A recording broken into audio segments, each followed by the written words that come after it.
अस्सलाम अलैकुम नाज़रीन किराम, आज हम अपने इस उन्वान ख़ास में ज़िक्र करेंगे कि औलियाए किराम के हवाले से बेअदब व मुनकिर करामात लोगों को अल्लाह के वली ने क्या नसीहत की है। तो चलिए नाज़रीन किराम सिलसिला शुरू करते हैं बिना देर किए।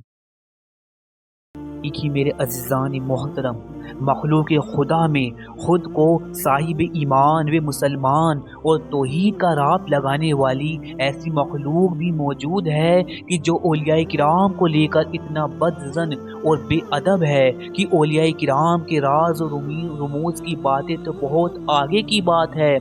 ये मखलूक ऐसी है कि औलियाए किराम का नाम आते ही इनके नाकिस मुशाहिदात व तसव्वुरात में शिर्क, बिदअत, खड़ी मूर्ति, लेटी मूर्ति, मुर्दा जिस्म जैसे बातिल अकायद मंडराने लगते हैं और करामात औलिया भी इनके नज़दीक महज मनगढ़ंत बातें हैं। अल-मुख्तसर, औलियाए किराम को लेकर इनका नज़रिया ऐसा है कि जैसे मुल्हिदीन का नज़रिया दीन हक़ को लेकर है।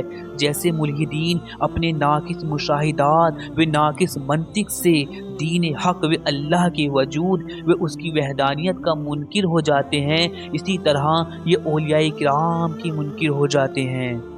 तो मेरे अज़ीज़ान मोहतरम, इस हवाले से हज़रत शेख शरफुद्दीन अहमद याहिया मनीरी रज़ी अल्लाह ताला अन्हु फरमाते हैं कि करामात का इनकार दो हाल से खाली नहीं है। यानी जो मुनकिर करामात लोग हैं उनमें दो ऐब पाए जाते हैं। या तो ये मुनकिर करामात लोगों के नज़दीक अल्लाह आजिज़ है, या फिर इन लोगों के नज़दीक औलियाए किराम करामात के अहल नहीं हैं।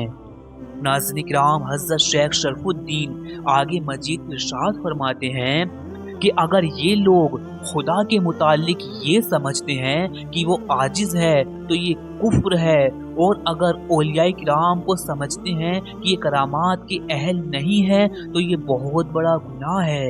इसलिए कि एक बंदा मोमीन खुद करामात के लायक है और वो ईमान जो उसे इनायत हुआ है, जो उसके क़ुलूब में इस्तकामत के साथ बका है, ये तमाम करामात से बरतर है। तो जब सबसे बड़ी करामात इनायत फरमाई है तो दूसरी करामात में भला क्या कलाम है। देखिए नाज़रीन किराम, अल-मुख्तसर खुलासा ये है कि ज़रूरी नहीं बंदा साहिब ईमान होने के बाद कुफ्र पर नहीं पलट सकता है, लेकिन आप रज़ी अल्लाह ताला अन्हु ने बाइस्तकामत साहिब ईमान होने को सबसे बड़ी करामात कहा है, क्योंकि बाइस्तकामत साहिब ईमान एक योद्धा है जो ईमान के खिलाफ शैतानी वसवसे व नफसानी क़ल्बे से लड़कर ईमान की दौलत को अपने क़ल्ब में महफूज व बका रखता है। ये तो एक मोमीन का आलम है, कामिल व अकमल ज़ात का तो इससे भी बड़ा मामलात हैं। मेरे अज़ीज़ान मोहतरम, दूसरा ये कि अल्लाह अज़्ज़ा वजल को आजिज़ जानना गोया उसकी कुदरत व सिफ़ात की भी नफ़ी करना है, जबकि अल्लाह के फज़ल से ही अल्लाह का वली उसकी दोस्ती का हामिल होता है। और अल्लाह अज़्ज़ा वजल का वली जितनी भी ताकत रूहानी व सिफ़त रूहानी रखता है सब अल्लाह अज़्ज़ा वजल की ही कुदरत है।